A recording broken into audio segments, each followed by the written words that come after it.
મારી પાલજના ઝાડવોની મારી રાઠોડ કુળકો પૂજાવનારી મારી કેસર નાગણી સોરિયામો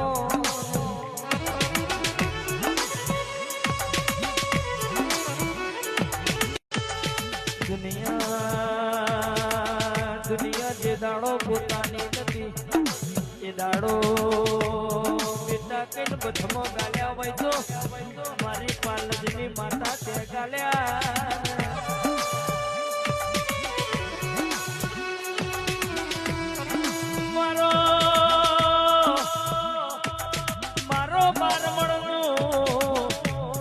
મારો ભમરિયાનો ભાલો મારી નાગણેશ્વરી આવો